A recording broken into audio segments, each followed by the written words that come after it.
So ఇట్లా ఈయన చాలామంది దగ్గర నుంచి పెట్టి వాళ్ళు ఇప్పుడు వచ్చి ఈయన మీద పడుతున్నారు. ఈయన ఆ పైన అడిగితే వాడు సంపాదించినారు, అవతల పడ్డారు. ఆ పైన ఎక్కడో లండన్లో ఉన్నాడు. ఎంత అమాయక జనం చూడండి, ఎంత ఘోరం ఇది. అయితే విషయం ఏంటంటే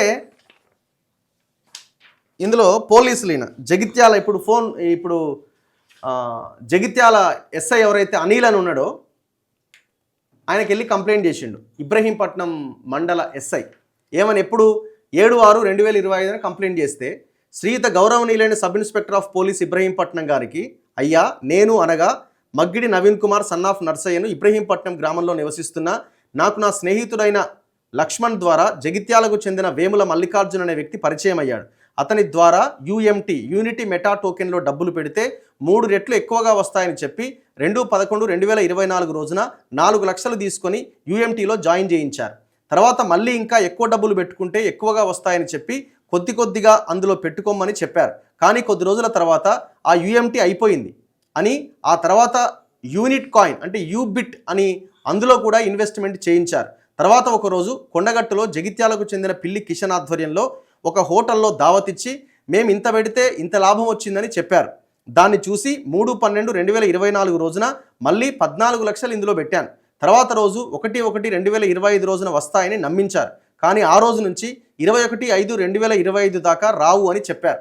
ఆ తర్వాత 23/5/2025 రోజున మీరు పెట్టిన దానికి రెట్టింపు వస్తుందని చెప్పారు. కానీ 23/5/2025 రోజున వాళ్ళు అన్న $6 కాకుండా 0.100 ఏంటిది ఇది డాలర్స్కి తీసుకోమని అన్నారు. దాదాపుగా నేను క్యాష్ రూపకంగా కాయిన్ల రూపకంగా 25 లక్షలు ఇందులో పెట్టి ఉన్నాను. దయచేసి జగిత్యాలకు చెందిన పిల్లి కిషన్ మరియు వేముల మల్లికార్జున దగ్గర నుంచి నాకు సంబంధించిన రూపాయలు ఇప్పించగలరని మనవి అని తిను 6వ నెలలో కంప్లైంట్ ఇచ్చిండు ఇబ్రహీంపట్నం పోలీస్ స్టేషన్లో. ఇంతవరకు కంప్లైంట్ కాపీ తీసుకున్నాడు ఎస్ఐ. కంప్లైంట్ కాపీ తీసుకొని ఇంతవరకు ఎఫ్ఐఆర్ నమోదు చేయాలి కదా, మరి ఎఫ్ఐఆర్ చేయాలి కదా. ఎఫ్ఐఆర్ చేయమన్నప్పుడు 0 ఎఫ్ఐఆర్ అని అంటారు కదా, ఏం చెప్తున్నది? మీ పోలీస్ స్టేషన్కి వస్తే నువ్వు ఎఫ్ఐఆర్ చేయకుండా అవతలతో లాలూచి పడ్డావంటే దీని ఉద్దేశం ఏంది? ఒకసారి ఆ ఎస్ఐ ఏం మాట్లాడో నేను ఫోన్ చేస్తా చూడండి. హలో అనిల్ గారా అండి? హలో ఎస్ఐ గారు, కట్ చేయడు మనోడు, ఎత్తడు. ఈ ఎస్ఐకి నేను 3 రోజుల క్రితం ఫోన్ చేసిన. ఈ అబ్బాయి ఫస్ట్ వచ్చినప్పుడు ఆ రోజున నేను బయట ఉన్నా, పూజలో ఉన్నా, ఎన్నో ఉన్నా అని ఫోన్ కట్ చేసిండు. మళ్ళీ చేయలేదు. ఇప్పుడు మళ్ళీ చేస్తే ఏమంటున్నారో మీరు చూసి కదా, వెంటనే ఫోన్ కట్. మరి ఏం జరిగింది? దీని తర్వాత ఈయన డిఎస్పీ దగ్గరికి వెళ్ళిండు. డిఎస్పీ ఎవరు స్పెషల్ బ్రాంచా, ఆయన దగ్గరికి వెళ్తే సిఐని అటాచ్ చేసిండు. ఎవరు? జగిత్యాల సిఐని కరుణాకర్ గారిని అటాచ్ చేస్తే కరుణాకర్ గారి దగ్గరికి వేముల మల్లికార్జునకి సంబంధించిన ఒక వ్యక్తి వచ్చి మేము మాట్లాడుకుంటాం, మేము సెటిల్ చేస్తామని చెప్పి ఈ ప్రామిసరీ నోట్స్ రాయించిరట. ఇగో ఈ ప్రామిసరీ నోట్స్ రాయించారు. 5 లక్షలు 10 లక్షలు.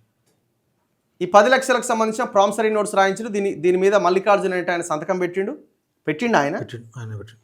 ఇగో ఈ ప్రామిసరీ నోట్స్. ఇప్పుడు ఇది ఏందన్నట్టు ఇది పోలీసులు ఏం చేయాలా? ఈ ప్రామిసరీ నోట్లు రాయించి డీల్ సెట్ చేయడం కాదు మీరు చేయాల్సింది. మీరు ఏం చేయాలి? ఇమీడియట్గా అసలు ఈ మోసం ఎట్లా జరిగింది, ఇట్లా ఎంతమంది మోసపోయారు అని మీరు పోలీసులు వాడిని లోపలేసి 4 తన్ని, అవసరమైతే మామూలు ప్రజల్ని కొడతారు కదా, మీరు ఏం తప్పు చేయని కూడా లోపలేస్తారు కదా. సో ఇట్లాంటి తన్నినా తప్పులేదు. 4 తన్ని వాస్తవాలను బయటకు తీసి కేసులు బుక్ చేయాలి, రిమాండ్ చేయాలి. మరి ఏం జరిగినట్టు ఇక్కడ? ఇక్కడ ఎంతమంది బాధితులు ఉన్నారంటే లెక్కలేదు. ఒక్క జగిత్యాల్లోనే 1500 కోట్ల వ్యాపారం జరిగిందని అంటున్నారు. తిను ఇమీడియట్గా ఈ అబ్బాయి నవీన్ కుమార్ ఈడీకి కంప్లైంట్ చేసిండు. ఈడీ వాళ్ళు ఏమంటున్నారంటే గతంలో కూడా నిర్మల్లో ఇట్లాంటిదే ఒక స్కామ్ బయటపడితే ఈడీ లైట్ తీసుకునేది, దాని మీద కేసు బుక్ చేయాలి. ఇప్పుడు తిను కంప్లైంట్ చేస్తే ఇప్పుడు ఏమంటున్నారు? మీరు కంప్లైంట్ చేస్తే కేసు తీసుకున్నారు. ఇంకో 10 మంది 20 మంది వస్తే అమౌంట్ మ్యాచ్ అయితే కేసు చేద్దామన్నారు. అమౌంట్ మ్యాచ్ ఇవ్వడం అంటే ₹1 కోటి దాటాలి. అమౌంట్ నాకు 34 లక్షలు ఉంది కదా, మొత్తం ₹1 కోటి దాటితే సీరియస్ కేసు తీసుకుంటాను. మినిమం ₹1 కోటి దాటాలట ఈడీ. సో తను వెళ్ళిండు, ఈయన 34 లక్షలు కదా, కేసు తీసుకున్నారు. ఇంకా కొంతమందిని రావాలని చెప్పారట. సో ఇప్పుడు అంటే ఈడీ టేకప్ చేసే అవకాశం ఉంది. అంటే ఒక సామాన్యుడు రెడ్డి దగ్గర సమాచారం ఉంది పూర్తిగా. ఎవరికి ఈడీ దగ్గర ఢిల్లీలో కూడా అయింది కేసు. కాకపోతే మన తెలంగాణ నుంచి అమౌంట్ ₹1,00,00,000 దాటితే చేద్దామని చెప్పి అన్నారు. ఓకే. సో ఈడీ స్టాంప్ కూడా అక్నాలజ్మెంట్ కూడా ఇచ్చినట్టున్నారు, రిసీవ్డ్ అని. ఇందులో చాలా క్లియర్గా తను మెన్షన్ చేసి ఎవరెవరి పేరు రాసిండు.